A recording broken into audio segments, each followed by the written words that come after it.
right, I guess, Lisa, it's just past 9:30. We'll call this meeting to order. Jared, do we have a quorum? Jared is not here, but yes, we do have We a do? quorum. Okay. Yep. I thought JV, well, that might just be his login. All right.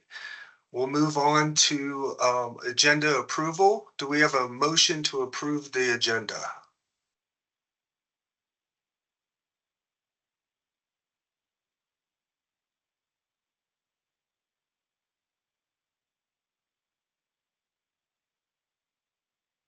As a staff member, I cannot approve it, so someone else on the committee to approve it.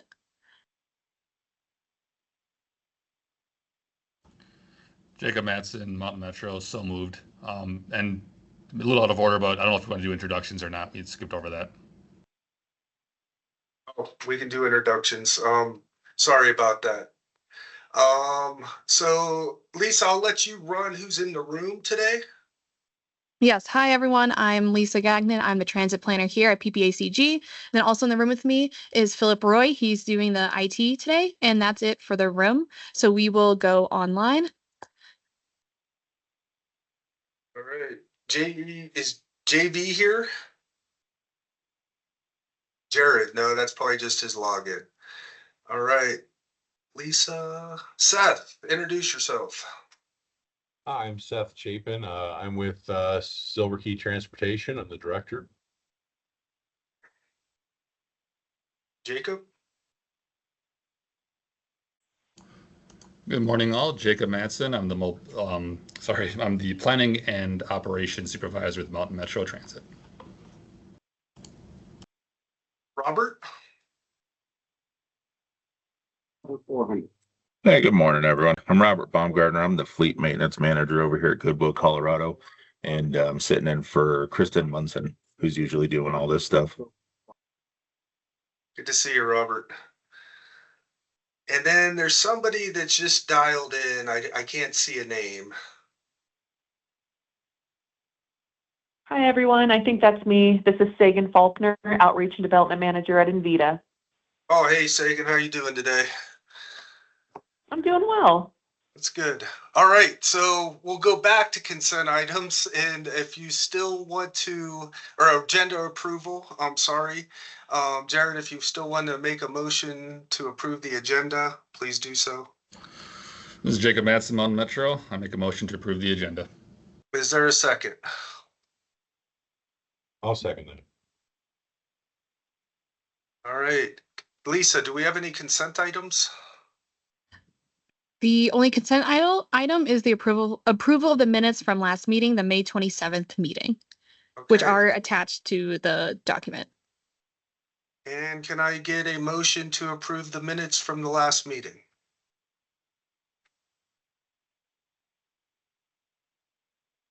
A motion to approve the minutes from last meeting.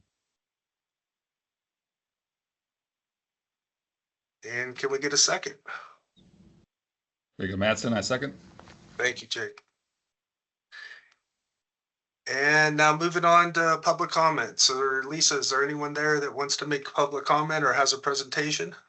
There is no public comments and there's no presentation. So if anyone online, please use the raise hand function and you can start your public comment. All right, we'll move on to action items, Lisa. There's also no action items. Membership appointments. There is no membership appointments at this time. Community guest and provider presentations. There is none in the room, and I don't think there's anyone online. Okay. All right, training, information sharing, and coordination opportunities. Is somebody prepared to talk about the CASTR conference from September? Yep, I will talk about the CASTA conference. The next CASTA conference, so Colorado Association of Transportation Agencies, will be held September 23rd to the 26th up in Avon, Colorado. The agenda was just released last week. So just out there, I went to the one in the spring and it was very helpful for human services providers and transportation and transit in general. So just a little plug for them. If you can, highly recommend going. That is the CASTA update. Any questions about that, let me know. I can contact you with someone from CASTA or I can give you more information about that. All right. I know, Lisa, you're ready to talk provider challenges. Yes. If there's no comments about CASTA, I would like to talk about provider challenges. So the way I would like to move these MCC meetings is to give a platform for each provider.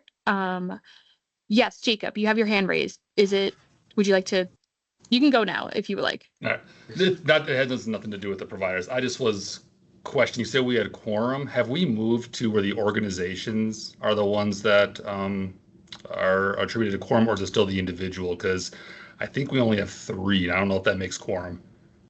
Just want to make sure we're following the rules. I could be completely wrong on that. Just let me know. I think it's 4. I think we have Invita, Silver Key, Goodwill or Good Wheels, and then MMT. I guess I was looking at the voting members.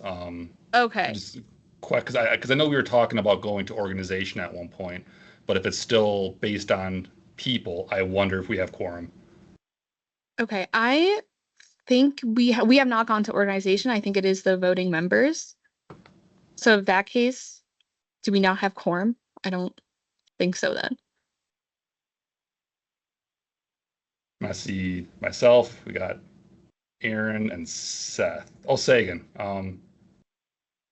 Is that right? Actually, maybe we are okay. Oh, Yeah, sorry, I Seth think- and Aaron. You're the same Organization. Same organization. Yeah, Seth And and then I Aaron don't are know from. if Robert is voting for Goodwill or not. But it doesn't show on the agenda here. I can take a quick look at the members list. I just need to refresh my memory. Give me 1 second. Unless you know, Robert, if you are the alternate voting member. For Goodwills. As far as I was told, I'm going to be sitting in pretty much the place for Kristen and them for Goodwill. Okay. According to the members list, you are technically not a voting member. You are still representing Goodwill. That is very good that you are, no pun intended. But you're not a voting member. So we are not at quorum. Is that correct?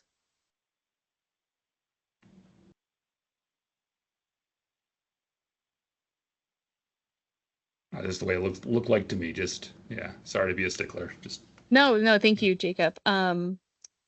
So does that mean, what does that mean? This has never happened to me.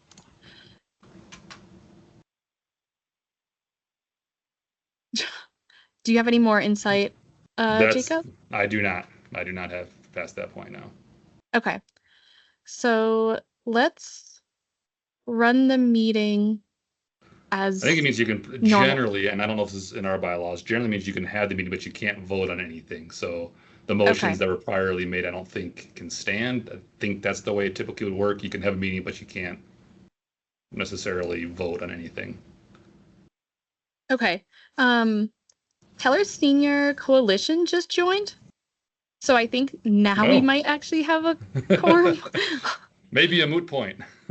Okay. Ronnie, is that you? Hi, this is Ronnie. Can you hear me? Yes. Hi, I can hear you. Hi. Sorry. No, that is okay. Don't worry about it. And you are a voting member. So now we do have quorum.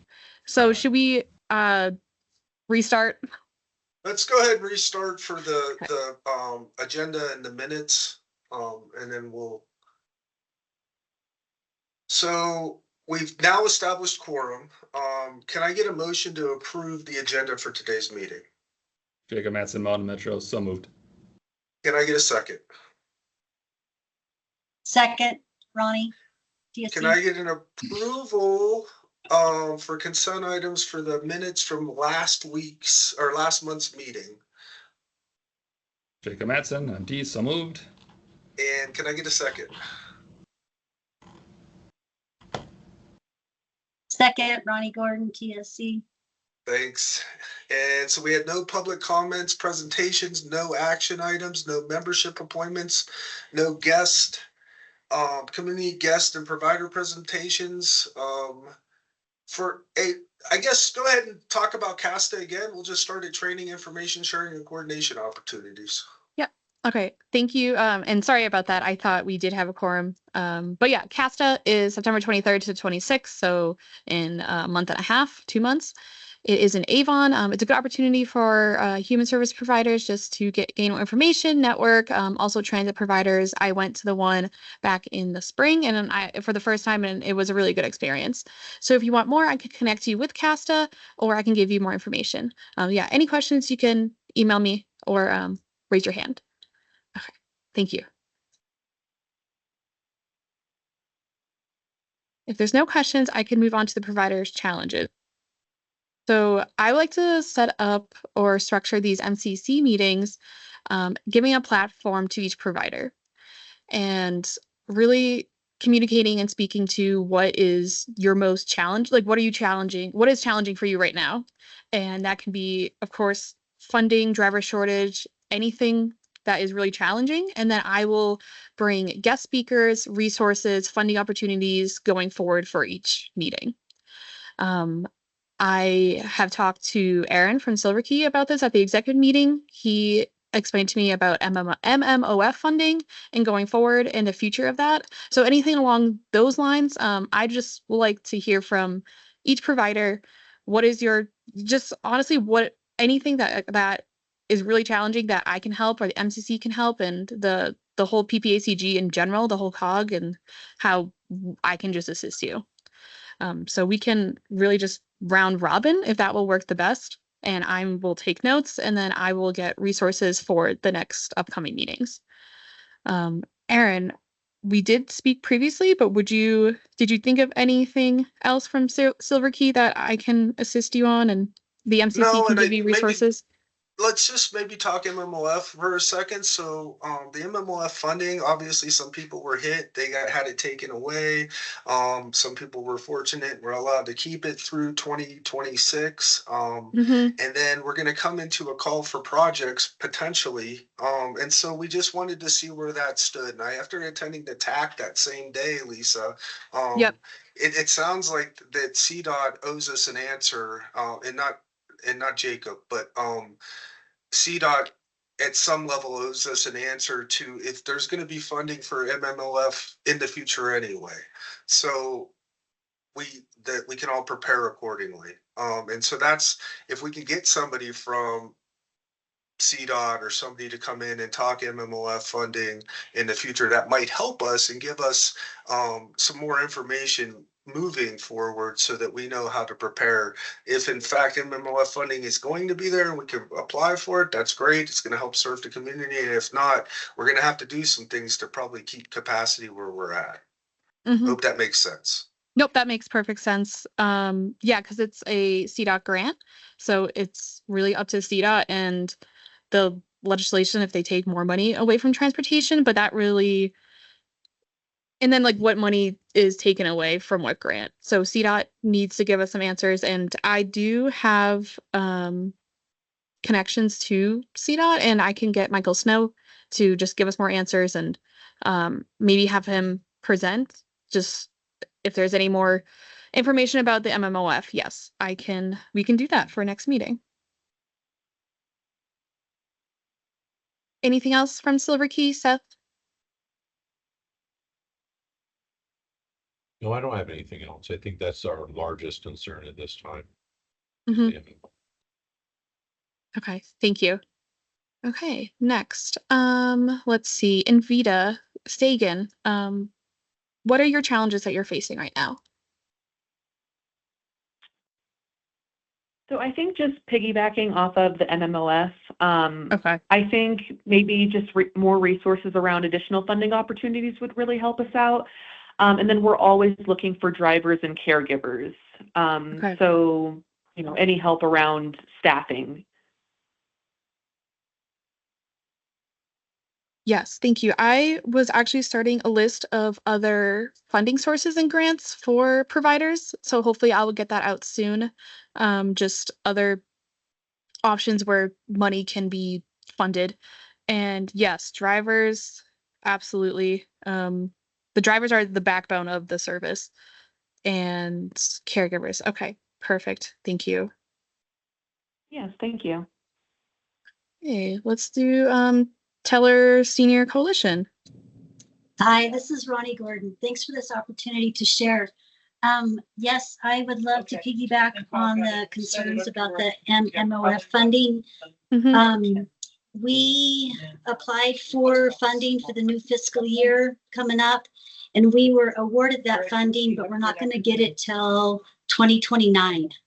Yes. Yep. Yeah. And And that's I'm like, and that, so what do we do for the next 3 years? mhm. So to Lisa, you said that you were working on other funding sources. We would be very interested in having that information. So when you've got that together, I would love to see it. I would very much appreciate that. Also, the concern of driver shortage, especially up here in Teller County. It's a pretty rural community, pretty much a retirement community. And a lot of the folks that we work with are drivers here in the office, what have you. This is a retirement job for them.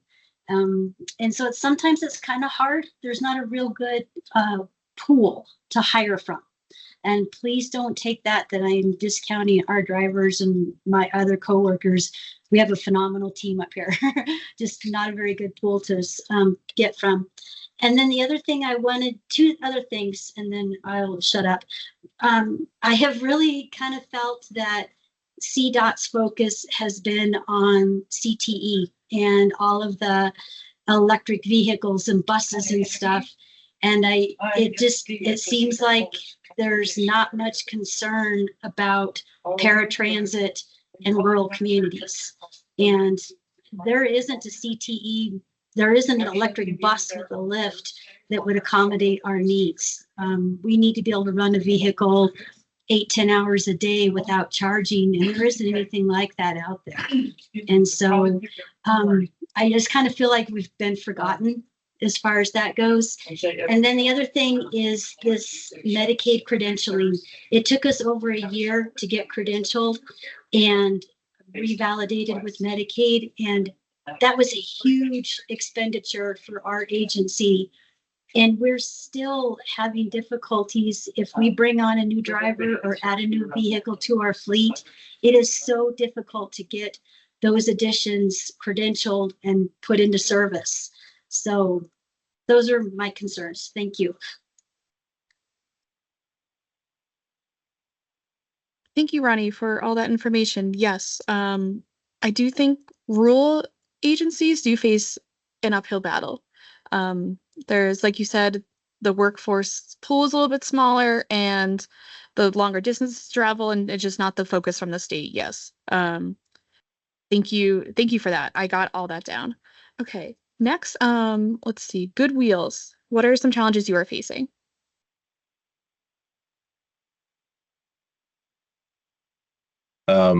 So from what I've been relayed, it's pretty much piggybacking off of what Ronnie was saying. I know they've had a lot of issues with finding drivers, things of that nature. As far as their budgeting and all that stuff, I was not told any information on those items. Okay, thank you. Is there anyone else? Oh, Jacob, MMT.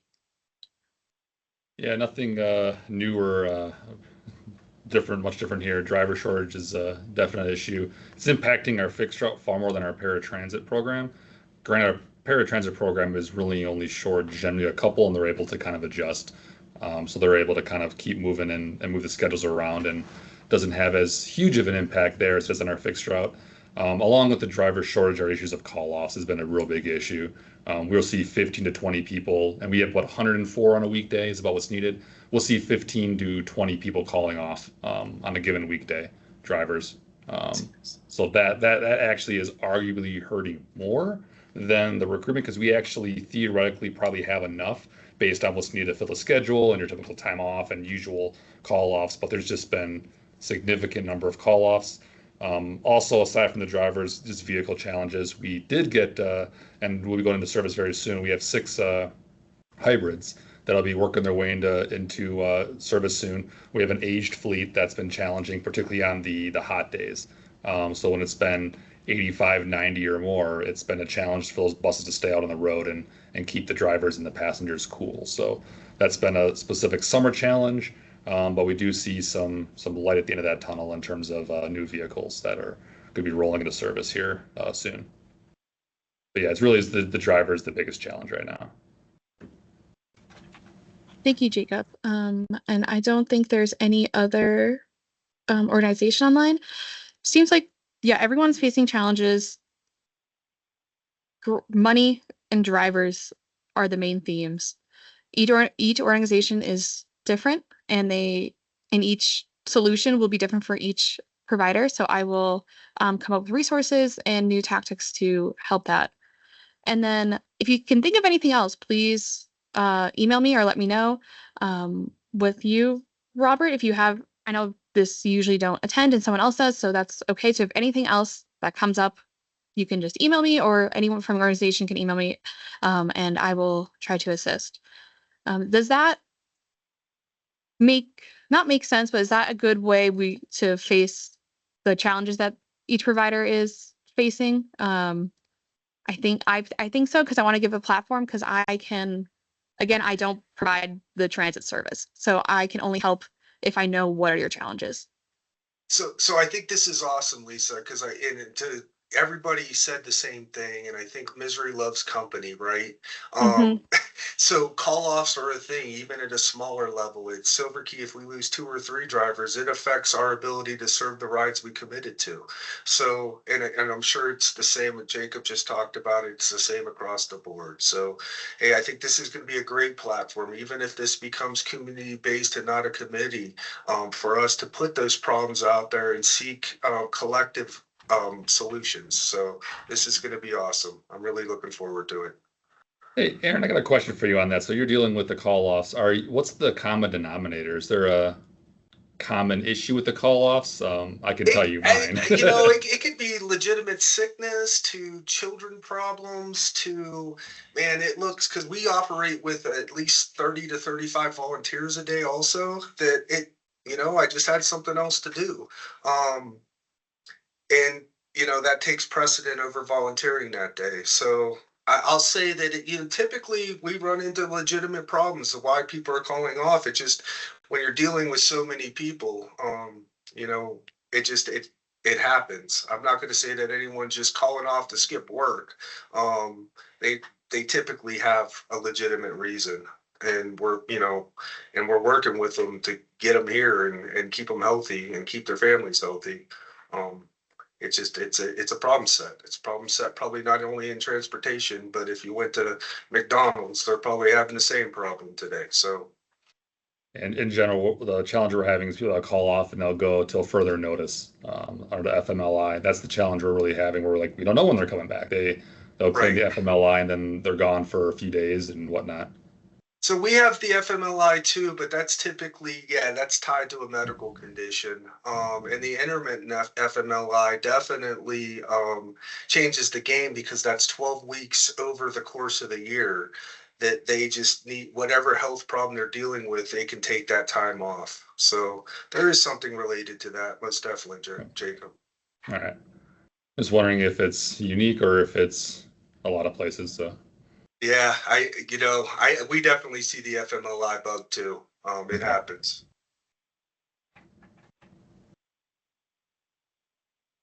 Yes, Ronnie, you have your hand raised. Thank you. I just wanted to dovetail on what Jacob and Aaron were saying. As we have hired drivers, then our paid and volunteer drivers think, oh, well, you're fully staffed, so I can take time off. No, we're not staffed yet. So our drivers that have worked really, really hard, they're tired. They want a day off. And so they're taking time off, as they well deserve, but we just don't have the staff to backfill that. So the ones that we have been working really hard, and they deserve time off. We just need more and figure out how to take care of them. Yes, absolutely. The burnout, it's very real. So you have the staff who come in every day, do the long hours because you're short staff, and then they get tired and want to take a day off, rightfully deserved. But it's all connected. Absolutely. Thank you. Okay. Any other comments on challenges or any other updates on from any organization?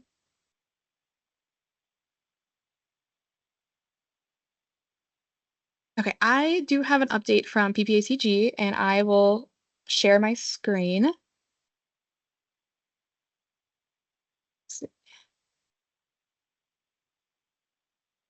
Okay. Okay.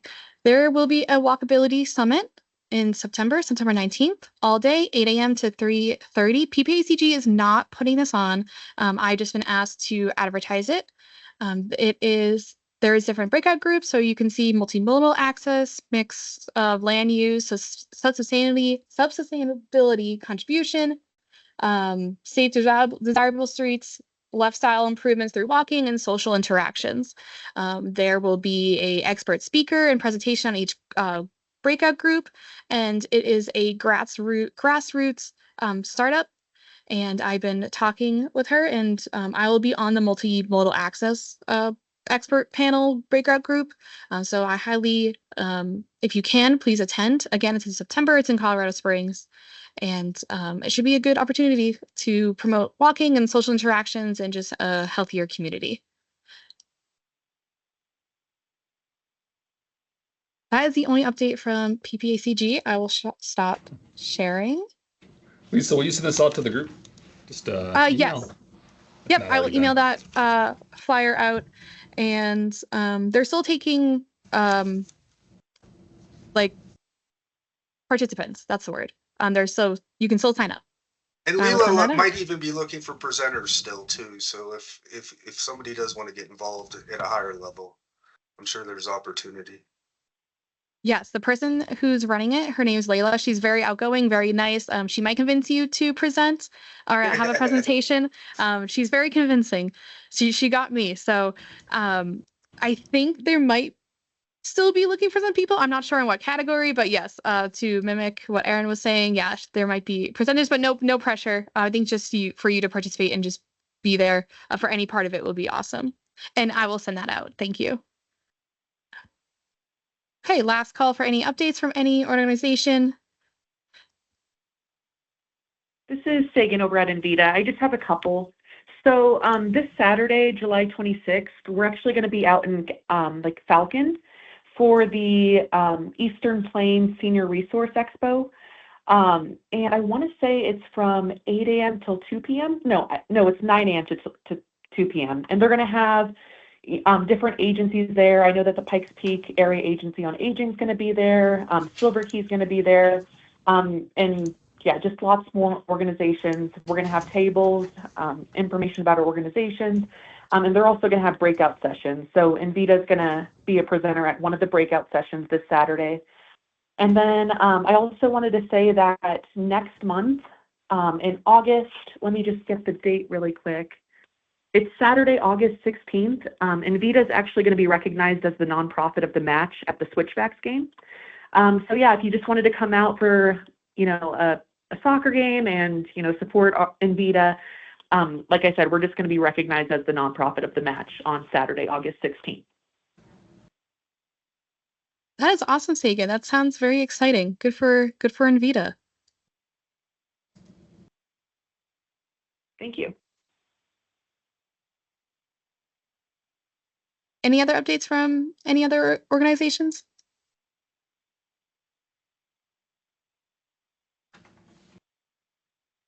Okay, the next meeting will be in September. We have moved to the every other month cadence. I will have more resources, and it'll give me enough time to create a good agenda and resources for each provider. And the next month in August, it will be taken to the board to vote if this should transition to a working group or stay as a committee. So that will happen next month, and I'll have more information once the board votes on that. Okay, and then Aaron, you can take it away for the adjournment. All right. Well, if no one else has anything else, I'll hold for 1, 2. Nothing heard. We'll adjourn the meeting and we'll see you guys September 23rd at 9:30.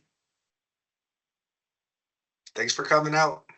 Thank you. Have a great day. Thanks, everyone.